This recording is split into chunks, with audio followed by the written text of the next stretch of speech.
truth. And the question is, when are we going to stop sexualizing our kids? I was talking to a friend of mine earlier today, and I said, look, the only thing that's going to get us back on track is a restoration of righteousness. I came up with Merca. Make righteousness cool again. Like, what do we need to do to restore righteousness in our nation? Because I don't know if there's any other answer with what's going on today. So let me share with you what's happening. There is now a book for teenagers, 11 to 18-year-olds. Some of the stuff I'm going to share with you today going to absolutely blow your mind, because if you think back when you were 11 years old, 12 years old, 13 years old, just take a moment and think about your life back then. Think about hanging out with your parents, maybe going to see grandma and grandpa, but you're young, 11, 12, 13. So there's now a book in the Valley City Public Library that the taxpayers have paid for, right? You paid for this, called The Teen's Guide to Sex, Relationships, and Being a Human. Title is Let's Talk About It. So I'm going to dive into this book in a moment and share with you what's actually in this book. Again, for 11 to 18-year-olds, I've got it right here in front of me. Thank you to the Valley City Times Record. And again, thank you to the people that reach out to this show every single day. A mother or a mom reached out to me and told me what was going on here. And let me put it this way. You will be blushing as I go through this book. I don't care what age you are. You will be blushing as I go through this book. Now, before I get into the actual content of the book, I want to share with you some interesting reporting here, again, from the Valley City Times Record. This is from the president of the Valley City Library Board. I believe it's Hilde Van Gisel. I don't know the exact pronunciation of his name, but she's also a professor at Valley City State University. But the president of the Valley City Library Board says this, and I'm quoting per the paper: this is a book that is highly recommended.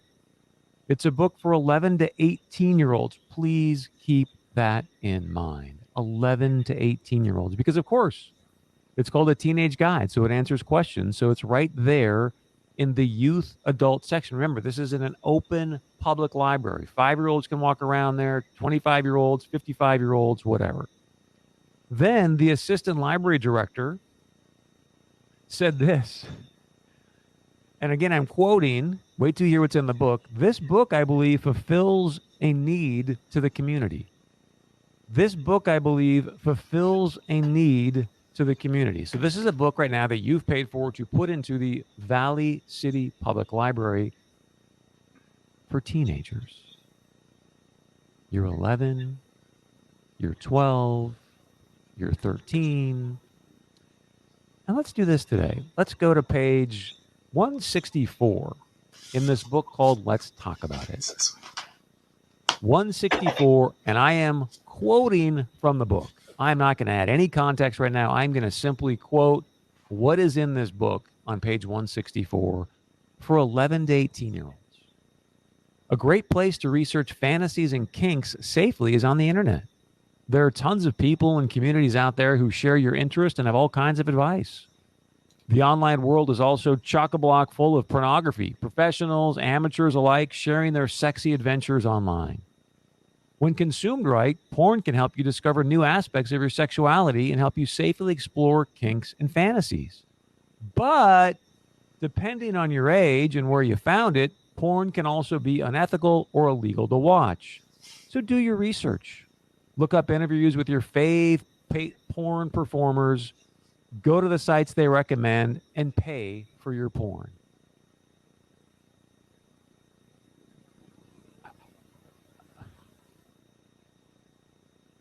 I wish this was a joke. That was quoted from the book. Now, let's go to page 119. Again, thank you to the Valley City Times Record for reporting on this.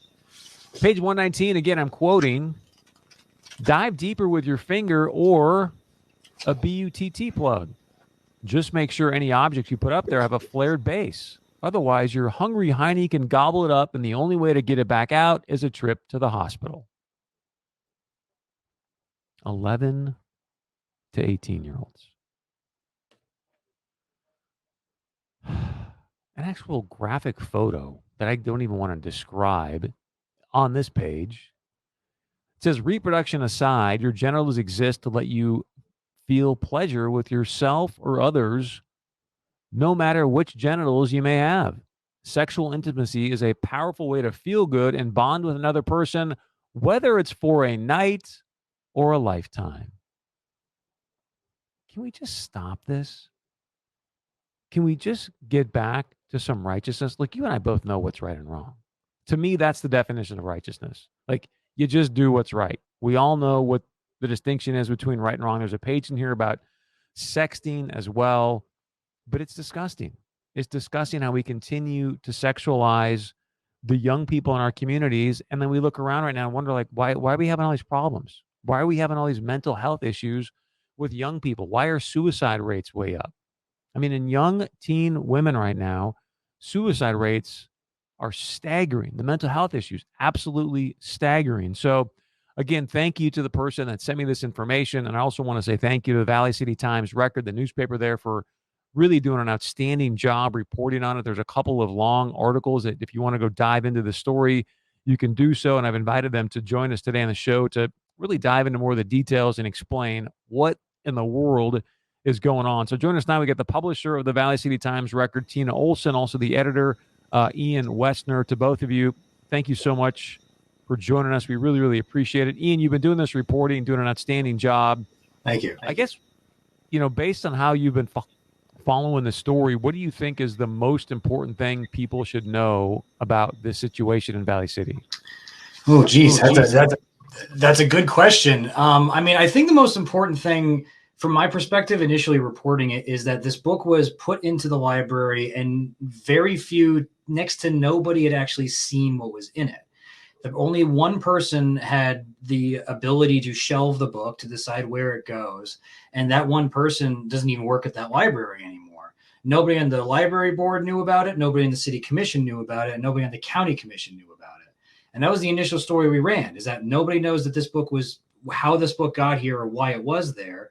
But as soon as we raised those questions, immediately the response was, this book is fine, it's good, there's no reason to question it, and if you want to question it, then you're trying to censor us. And that was the initial reporting's immediate reaction. Yeah, so talk about that, because you and I talked earlier today, and you mentioned to me about how you'd post, obviously, the piece on your guys' social media pages, and you got bombarded with people saying what exactly? And who were some of these people? Well, a lot of them didn't live in the community. It was surprising. A lot of outside voices were pinged in on this. A lot of people who worked at the library took it personally. There's this one guy who continues to tag us and say all sorts of unkind things about the newspaper. But by and large, they came out on the side of, well, why are you trying to censor things? Why are you trying to be a book banner? History doesn't approve of book banning. And then others who wanted to kind of discuss it more would speak to the fact of, like, well, it's the internet age. Kids already know about this. There's nothing here that you're not going to find on Instagram or Snapchat or TikTok. And I mean, I guess kind of speaking bluntly and looking at it, it's night and day, the response from the people who supported it and hated us for asking about it, and the people who didn't like the book and were grateful to us for asking about it. There isn't a middle ground. You're either completely okay with this sort of content for your kids, or you're not. And as we've kind of moved through the news cycle on this, to me, that's the most interesting lingering element of this. And if we get into the definition of obscenity, we can definitely touch in on that, because it's the standard of the community that's really the question here. Is this okay in our communities today? And I don't think you'll find a uniform answer to that question. Maybe not. And again, I think we all know the distinction between what's right and what's wrong. And you bring up a really good point, because there are obviously federal regulations here that I have to abide by as far as what I'm able to say over these airwaves. I mean, think about this for a moment. The things that are in this book, which I'm going to have Ian allude to more in a moment, because he's seen it and showed some of it to me today.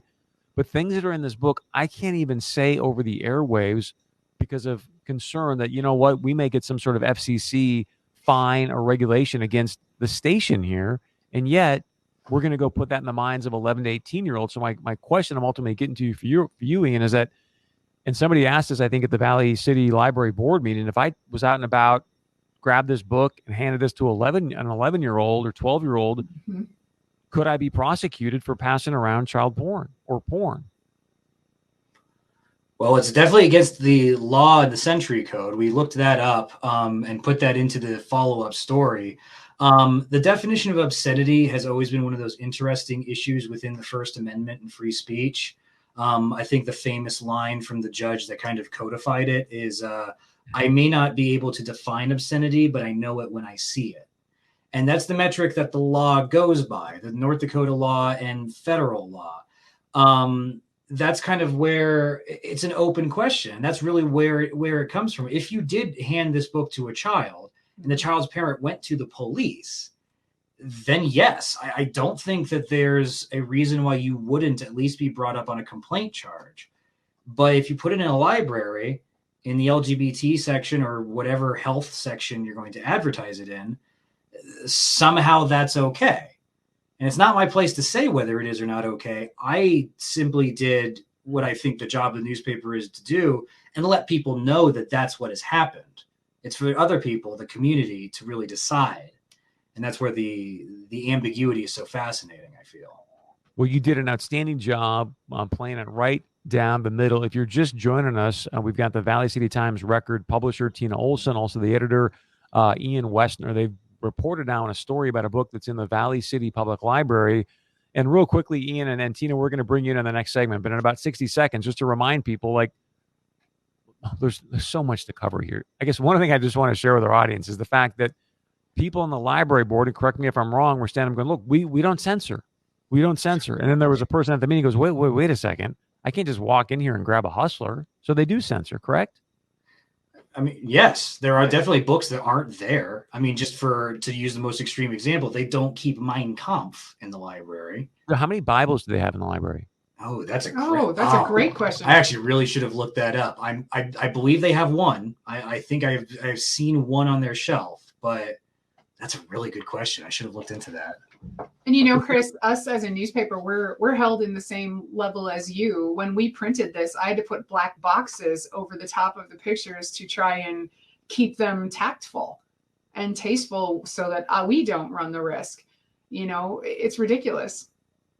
Well, and Tina, your story is really fascinating. That's why I wanted to just wait, and we're going to get to you next because I know when Ian first came, you're like, come on, it's in the public library, like. There's nothing here. And all of a sudden you saw the book and you're like, you can tell the story, but you shared something with me today. You're like, wait a second. I don't want to see any more of this as long as Ian's in the room. I mean, it's that just unbelievable that we're just shoving it down young people's brains.